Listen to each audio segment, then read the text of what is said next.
ഇച്ചിരി ഓട്ടപ്പാച്ചിലുള്ള ഒരു ഡെലിവറി ഉള്ള ഒരു ഡേ ആയിരുന്നു കേട്ടത്. ഞാനും അമ്മൂസും കൂടിയാണ് എല്ലാ കേക്കും ഡെലിവറി ചെയ്തിട്ടുണ്ടായിരുന്നത്. ലാസ്റ്റ് കേക്ക് കടലുണ്ടിക്കായിരുന്നു കേട്ടോ.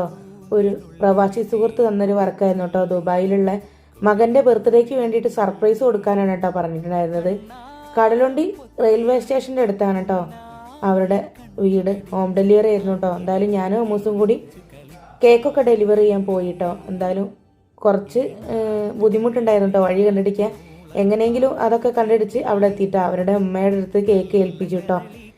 എന്തായാലും കേക്കൊക്കെ വീട്ടിലെത്തി മകന് കൊടുത്തിട്ടോ. മകൻ നല്ല സർപ്രൈസ് ആയിട്ടോ.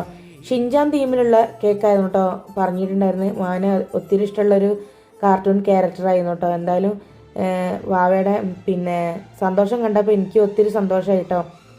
സർപ്രൈസ് ആണല്ലോ. അവന് എത്രത്തോളം സന്തോഷമുണ്ടെന്ന് ഈ വീഡിയോയിലൂടെ എനിക്ക് മനസ്സിലായിട്ടോ. എന്തായാലും കേക്കൊക്കെ ഡെലിവറി ചെയ്ത് ഞങ്ങൾ പിന്നെ പോരുമ്പോൾ കുറച്ച് ലേറ്റ് ആയിട്ടുണ്ടേ. പിന്നെ വീഡിയോസും ഫോട്ടോസും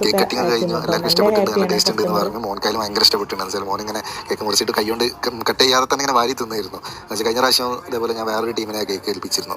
അപ്പോൾ സ്പൈഡർമാൻ്റെ കേക്ക് ആയിരുന്നു ചെയ്തത്. അപ്പോൾ അത് ഇതേപോലെ പൈസയും കൂടുതലായി പോയി, ടേസ്റ്റും ഇല്ല, ഭയങ്കര കളർ തന്നെ ആയിപ്പോയി. അതാണ് ഞങ്ങളോട് സ്പെഷ്യലായിട്ട് പറഞ്ഞത് കളർ ഒന്ന് കുറയ്ക്കണം എന്നുള്ള കാര്യം. അപ്പം എല്ലാവർക്കും ഇഷ്ടപ്പെട്ടിട്ടുണ്ട്, നന്നായിട്ട് ഇതായിട്ടുണ്ട്. അപ്പോൾ ഫോട്ടോസും വീഡിയോ എടുത്തിട്ടുണ്ട്. എനിക്കിതുവരെ കിട്ടിയിട്ടില്ല, ഞാൻ പറഞ്ഞിട്ടുണ്ട്. അപ്പോൾ നല്ല രീതിയിൽ എടുത്തിട്ടുണ്ടെന്നാണ് എൻ്റെ വിശ്വാസം. അപ്പോൾ ഞാൻ ഇന്ന് കിട്ടിയിട്ടുണ്ട്, ഇന്ന് തന്നെ അയക്കാം. അല്ലാന്നുണ്ടെങ്കിൽ നാളെ ഞാൻ അയച്ചു തരാം കേട്ടോ അതിൽ.